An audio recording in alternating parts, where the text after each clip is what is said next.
Öğrendiklerim sesli kitap özetlerinden selamlar. Bugün sizlere hayatımı büyük ölçüde etkileyen bir kitaptan bahsedeceğim. Okumak Nefes Almaktır adlı eser, yazarı Miha Kovač tarafından kaleme alındı. Bu kitap, hayatımızda kitap okumanın ne kadar önemli olduğunu vurguluyor. Sanki spor yapmak nasıl kaslarımızı güçlendiriyorsa, kitap okumak da zihinsel kaslarımızı geliştirmemize yardımcı oluyor. Bu kitap, hayata bakış açımızı genişletmek ve farklı perspektiflerden dünyayı görmemizi sağlamak adına bize rehberlik ediyor. Dolayısıyla düzenli kitap okuma alışkanlığı edinmek, sadece bilgi birikimimizi artırmakla kalmaz, aynı zamanda kendimizi geliştirmemize de katkı sağlar. Eğer siz de bu konuda daha fazla bilgi almak ve kitap özetleriyle yolculuğunuza renk katmak istiyorsanız, kanalıma abone olmayı ve videoyu beğenmeyi unutmayın. Okumak Nefes Almaktır adlı kitabın etkileyici bir bölümünü sizinle paylaşacağım. Kendi yaşamımı kitapların büyülü dünyasında geçirdim. Annem ve babam gerçek birer kitap severdi. Hatta annem 80 yaşına rağmen hala kitap yazmaya ve çeviri yapmaya devam ediyor. Hayat arkadaşım da bir okur, yazar ve editördü. Zaten sevdiğim kadınlar genellikle kitap okur ve yazardı. Kızım ise sadece kitapları okumakla kalmıyor, aynı zamanda yazmayı da çok seviyor. Kitaplar sadece kariyerimi şekillendirmekle kalmadı, aynı zamanda hayatımdaki en istikrarlı varlıklar oldular. İş değişiklikleri, ayrılıklar ve taşınmalar gibi her durumda yanımda bulunmuşlardır. Kitaplar benim için tarafsız kalmamı zorlaştıran şeylerdir. Onlara karşı büyük bir sevgi besliyorum. Ancak her aşk gibi kitaplara olan zaafım da bazen mantığımı kör edebiliyor. Neden okumayı sevdiğimi veya bu eylemin beni ve sevdiklerimi nasıl etkilediğini hiç sorgulamadım. Birkaç yıl önce, bir ilkbahar gününde, insanların okuma, dinleme, izleme, iletişim kurma ve medyayı kullanma şekillerinin büyük ölçüde değiştiğini nihayet kabul ettim. Ancak günümüzde böyle bir talep, öğrencilerin büyük bir okuma yüküyle karşı karşıya kalmasına neden olabilir. Bu değişen dinamiklere ayak uydurmak önemli. Artık bir kitabı tamamlayana kadar geçen süre kadar içeriği kavramak ve değerlendirmek de önemli hale geldi. Bu noktada kitap özetleri ve öne çıkan bilgilerin paylaşımı, hızlı bilgi alışverişini mümkün kılıyor. Günümüzde kitap okumanın hala ne kadar anlamlı olduğunu sorgulayan bir konudan bahsedeceğim. Bu konu sadece benim yaşadığım şirin bir Avrupa kasabası için değil, yurt dışındaki ülkelerde de aynı şekilde düşünülen bir mesele. Günümüzdeki hem ülkemdeki hem de yurt dışındaki üniversitelerde ders veren meslektaşlarımın bu konuda benzer düşüncelere sahip olduğunu fark ettim. Bilgi dijital çağda daha kısa, daha basit ve daha eğlenceli şekillerde erişilebilirken, neden hala basılı kitap okuyoruz? Bu bize ne gibi faydalar sağlıyor? Kitap okumanın ekran medyasından farklı ne tür avantajları olabilir? İşte tam da bu belirsizlikler üzerine odaklanan kısa bir kitap var ve bu kitap yukarıdaki sorulara verdiğim cevapları içeriyor. Kitap okumanın görme ve duyma yetilerimizi geliştirdiği bilinen bir gerçek. İnsanlar boş bir sayfadan başlamazlar. Bilgiye doğuştan sahibiz, ancak bu bilgileri geliştirmek ve biriktirmek için okuma ve yazma gibi araçlara ihtiyaç duyarız. Tarih boyunca atalarımızın yazmayı keşfetmeleri, bilgiyi saklamanın, iletimin ve birikimin inceliklerini öğrenmeleri sayesinde bu bilgiler nesiller boyunca aktarıldı. Bugün bile çağdaş bir Avrupalının bir antik Romalı veya bir Yunanlıya kıyasla daha akıllı olmasının nedeni, daha büyük bir beyne sahip olmalarından ziyade, 2000 yılı aşkın süredir biriken bilgilere dayalı bir toplumda yaşamalarıdır. Kitap okuma ve yazma, medeniyetin temel taşlarıdır. Ancak günlük yaşamımızda bu eylemler hakkında pek düşünmeyiz. Çünkü artık bunları otomatikleşmiş bir şekilde yaparız. Neyse ki, sınırlı bir işleyen belleğe sahip olmanın getirdiği sınırlamaları aşmak mümkündür. Nitelikli bir okur olduğunuzda, yazılı kelimeleri anlamın şekillerinden ayıklarsınız. Bu da okuma için gereken zihinsel kapasitenin serbest kalmasını sağlar. İyi bir okur, harf harf çözümleme yerine yazılı kelimeleri otomatik olarak algılar. Bu sayede iyi okuyanlar daha iyi görür, duyar ve anlarlar. Kitap okumak otomatikleşmenin bir parçasıdır ve bu süreç sözcükleri ve anlamlarını uzun süreli bellekten çağırmakla ilgilidir. Bu, yabancı dil öğrenimi sürecine benzer şekilde çalışır. Yeni bir dil öğrenirken, söylenen kelimelerin harflerini tanımakla kalmayıp, aynı zamanda anlamlarını da anlamaya çalışırız. Uzun süreli belleğimizde depoladığımız yabancı kelimelerin sayısı azaldıkça, kelime anlamlarını çıkarmak için harcadığımız çaba artar. Okuduğumuz veya duyduğumuz cümleleri anlamak için kullanacağımız çalışma belleği alanı da daralır. Ancak yabancı bir dilde bildiğimiz kelime sayısı arttıkça, çalışma belleği okuduğumuzu işlemek için daha geniş bir alana sahip olur. Bu durum sadece yabancı dilde yapılan okumalar için değil, aynı zamanda ana dilde iyi eğitim almamış veya kelime dağarcığı ve okuma becerileri zayıf olan kişiler için de geçerlidir. Ancak sadece çok kelime bilmek yeterli değildir. Aynı kelimelerin farklı bağlamlarda farklı anlamlar taşıyabileceğini bilmek de en az kelime bilgisi kadar önemlidir. Ayrıca sözcükleri cümlelere, cümleleri de metinlere bağlayan dil bilgisi kurallarını bilmek de gereklidir. Okuduğumuz metinler, kelime dağarcığımızı zenginleştirirken aynı zamanda düşünce ve duygularımızla çarpışır. Böylece yeni duygular ve düşünceler yaratabilir veya mevcut olanları pekiştirebiliriz. Derin okuma, sadece edebi metinlerle sınırlı olmayan bir okuma biçimidir. Bilim metinleri üzerine derinlemesine okuma yapmak da mümkündür. Yüzyıl boyunca yaşam standartları arttıkça, boş zaman ve harcanabilir gelire sahip olan insanların kitap satışları hala artmıştır. Bu durum, kitap okumanın önemini ve sadece ekranda değil, kağıt üzerinde okumanın da değerini vurgular. Unutmayın, bir kitap sadece kelime ve cümlelerden ibaret değildir. İçindeki düşünceler, duygular ve keşiflerle doludur. Kanalıma abone olarak bu keşfe siz de ortak olabilir ve kitapların büyülü dünyasında kaybolabilirsiniz. Günümüzde hızla erişebildiğimiz dijital içerikler ve bu hızlı erişimin getirdiği tarayarak okuma biçiminden bahsedeceğim. Bu tarz okumada içeriğin yüzeyine hızlıca dokunarak veya hızlıca geçiştirerek etkileşimde bulunuyoruz. Ancak unutulmamalıdır ki bu tür okumalar içeriğin derinlemesine anlaşılmasını engelleyebilir. Özellikle sosyal medya ve hızlı içerik paylaşım platformları tarayarak okumanın artmasına katkı sağlayabilir. Bu hızlı erişim, bilgilerin hızla tüketilmesine ve yüzeysel bir anlayışın oluşmasına neden olabilir. Ancak ekran okuma ve tarayarak okuma, derin okumanın yerine geçmemelidir. Derin okuma, kelime dağarcığını zenginleştiren, analitik düşünceyi geliştiren ve içeriği daha derinlemesine anlamamızı sağlayan bir okuma biçimidir. Bu tür okuma, sadece edebi metinlerde değil, aynı zamanda bilimsel metinlerde de gereklidir. Kitap okuma, dil ve anlamın keşfi için önemli bir araçtır ve derin okuma bu keşfi destekler. Ekran okuma ve tarayarak okuma, hızlı bilgiye erişim için kullanışlı olsa da derin okumanın yerini alamaz. Derin okuma, içeriklerin anlamlarını daha iyi anlamamıza ve düşünsel gelişimimize katkı sağlar. E-kitaplarla basılı kitaplar arasındaki tercihin sadece bir imaj meselesi olmadığını, aynı zamanda daha derin bir anlama sahip olduğunu konuşacağız. Adriaan van der Weer'in işbirliği ile dünya çapındaki medya ve kitap satıcılarının istatistiklerine dayalı olarak hazırlanan bir tabloya göre, okuma aracı seçimi okumanın karmaşıklığına göre şekilleniyor.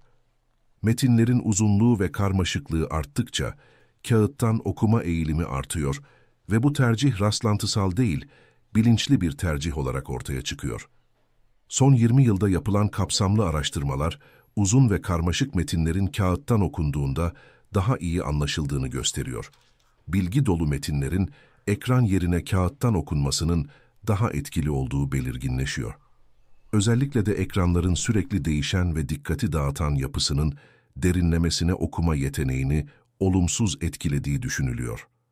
Ayrıca günümüzde doğan milenyum nesli uzun metinleri okurken daha fazla zorlanabiliyor. Ekranların yapısı derinlemesine okuma yeteneğini zorlaştırabilir ve bu nedenle bu yeni nesil basılı medyaya daha fazla ilgi gösterebilir. Basılı kitaplar daha odaklı ve derinlemesine bir okuma deneyimi sunarak bu tercihleri destekliyor. 2019'da gerçekleşen geniş çaplı bir araştırma, kağıttan okumanın avantajları konusunda bir uzlaşıya varıldığını gösterdi. Ancak bazı uzmanlar kağıttan ve ekrandan okumanın aynı derecede derin okuma becerisi, geliştireceğini düşünürken, diğerleri daha karamsar bir bakış açısına sahipti. Bu durumda, derin okuma becerisi sadece sınırlı bir kesimin yeteneği olabilir. Bu konuda ne düşündüğünüzü duymak isterim, yorumlarda görüşlerinizi paylaşabilirsiniz. Şimdi teknolojinin, özellikle de ekranlara bakma alışkanlığının derin okuma üzerindeki etkisine odaklanacağız. Yapılan çalışmalar, insanların ekranlara bakarken dikkatlerini sadece kısa süre odaklayabildiğini gösteriyor. Bu durum, internet üzerinde amaçsızca gezinirken dikkatin hızla dağılmasına yol açabiliyor. Ayrıca, sosyal medya kullanıcılarının derinlemesine okuma konusunda daha fazla zorlandığı gözlemlenmiş durumda. Sosyal medya, kısa ve yüzeysel içeriklerin tüketimini teşvik ederken, uzun ve karmaşık metinlerin anlaşılmasını zorlaştırabilir. Kullanıcılar genellikle sosyal medyada görsel ve kısa metinlere yönelirken, derin düşünce ve analitik düşünme becerileri üzerinde olumsuz bir etki bırakabilir. Uzun metinlerin kağıttan okunması, daha yoğun bir odaklanma gerektirir ve bu da derin düşünmeyi teşvik edebilir. Teknoloji kullanımının hızlı bilgiye erişim yeteneğini artırırken, derin ve analitik düşünme yeteneğini zayıflatabileceği unutulmamalıdır. Bu durum teknolojinin getirdiği avantajlarla birlikte derin okuma pratiğini sürdürmenin ve analitik düşünme becerilerini korumanın önemini vurgular. Sizler ne düşünüyorsunuz?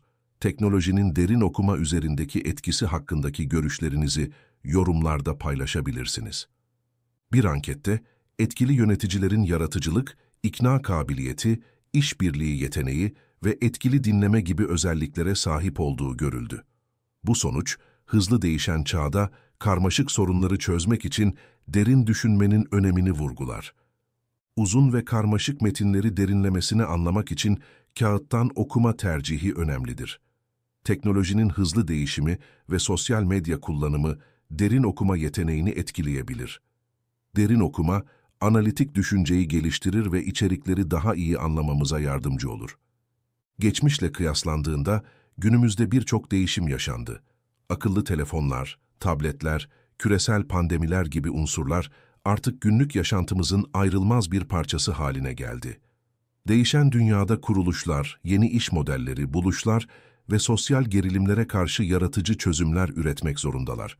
Bu da stratejik düşünme yeteneği olan, sıra dışı çözümler bulabilen ve ekip içinde bu fikirleri kabul ettirebilen liderler tarafından yönetilmelerini gerektiriyor. Ancak çoğu eğitim kurumu, öğrencilerinin bu tür sosyal becerileri geliştirmesinde yeterince başarılı değil. Bu nedenle bireylerin bu becerileri geliştirmesi gerektiği düşünülüyor. Bu beceriler aile içinde, komşularla, arkadaşlarla veya iş yerinde iletişimde olduğumuz her an geçerlidir. Edebiyatın empati ve anlayış üzerindeki etkisine odaklanacağız. Edebiyat okumak, empati yeteneğini geliştirmenin etkili yollarından biridir. Romanları okurken karakterlerin yerine kendimizi koyarız, onların duygularını ve deneyimlerini anlamaya çalışırız. Farklı cinsiyet, yaş, kültürel veya politik, geçmişlere sahip karakterlerle özdeşleşerek farklı bakış açılarına erişiriz. Edebi eserler aynı zamanda zihinsel bir çaba gerektirir. Hikayeyi kendimiz canlandırmalı, detayları kendi hayal gücümüzle doldurmalıyız. Bu süreç, derinlemesine düşünmeyi ve yaratıcılığı teşvik eder. Ayrıca kitap okurken, okuduklarımızı geriye dönüp düşünme, tekrar okuma ve analiz etme özgürlüğümüz vardır. Bu da derin düşünme yeteneğini geliştirmemize katkı sağlar. Özetle, edebi eserlerin okunması, empati yeteneğini geliştirme ve derin düşünme kapasitemizi artırma açısından önemlidir. Okumanın etkileri ve değişen toplum üzerindeki rolüne odaklanacağız. Okuma alışkanlığının olumlu etkilerinden faydalanmak için sadece birkaç kitap okumak veya belirli bir türe odaklanmak yeterli değildir. Empati, eleştirel düşünme ve yaratıcılığı geliştirebilmek için kitapları sütun taramasıyla taramak da yeterli değil. Bu becerileri etkili bir şekilde geliştirmek için yılda 20'den fazla kitap okumak, hem klasik eserlere hem de çağdaş edebiyata yönelmek ve hatta edebiyat eğitimi almak gerekebilir. Ancak sadece bu unsurların varlığı da yeterli değildir. Empati, ikna yeteneği ve yaratıcılığı test etmek için güvendiğimiz ve alışık olmadığımız çevrelerde ve durumlarla karşılaşmamız gerekmektedir. Bu, Yeni ve sıra dışı yolları ararken empati, ikna ve yaratıcılık yeteneklerimizi sınayabileceğimiz anlamına gelir. Bu beceriler sadece kendiliğinden gelişmez, ancak kitap okumanın olumlu etkileriyle desteklenerek geliştirilebilir. Çocukların okuma alışkanlıkları genel başarılarını büyük ölçüde etkiler. Evde kitap okuma alışkanlığı olması elbette önemlidir. Ancak okullar ve kütüphaneler gibi sosyal kurumlar da bu alışkanlığı destekleyebilir. Ailede kitap okuma alışkanlığı olan çocukların kelime dağarcıkları daha zengin olur. Bu sayede farklı dünyaları keşfedebilir, çeşitli bakış açılarına erişebilirler. Aynı zamanda odaklanma yeteneklerini de geliştirerek, gelecekte daha iyi bir konsantrasyon kapasitesine sahip olabilirler. Kitap okumanın çocukların düşünme, empati kurma ve duygusal zeka becerilerini geliştirmelerine yardımcı olduğu da belirtilmelidir. Bu nedenle çocuklara erken yaşlardan itibaren kitap okuma alışkanlığı kazandırmak, onların kişisel gelişimini desteklemeye yardımcı olabilir. Araştırmalar, mutlu insanların uzun yaşama beklentisi içinde olduğunu göstermektedir. Ancak bu sadece bireysel mutluluğun değil, yaşadıkları toplumun refahının bir sonucu olarak da ortaya çıkmaktadır. Yani, refahın ve sosyal güvenliğin olduğu toplumlarda insanlar daha mutlu ve daha uzun yaşama eğilimindedir. Kitap okuma alışkanlığının bireyleri daha mutlu ve yaratıcı yapabileceği ve toplumun genel refahını artırabileceği bir gerçektir. Ancak sadece kitap okuma değil, genel olarak kültürel gelişim, toplumsal yapı ve ekonomik koşullar da mutluluğu etkileyen faktörlerdir. Kişi başına düşen gayri safi milli geliri düşük olan ülkeler genellikle ekonomik gelişim açısından zorluk yaşarlar. Fakirlik, bu ülkeler için büyük bir engel oluşturur ve kurtulması zor bir durumdur. Bu tür ülkelerde genellikle kitap ve okuma kültürü gelişmemiştir. Ekonomik sıkıntılar, eğitim ve kültür yatırımı yapma kapasitesini kısıtlayabilir.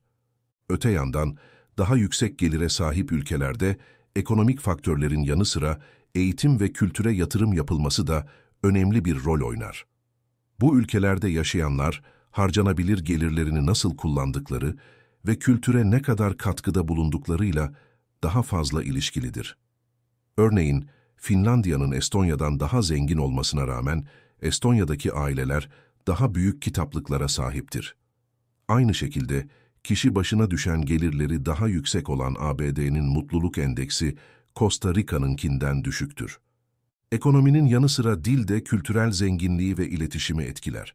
Farklı dillerde yazılmış kitaplar, insanların farklı kültürleri anlamalarına ve birbirleriyle etkileşimde bulunmalarına olanak tanır.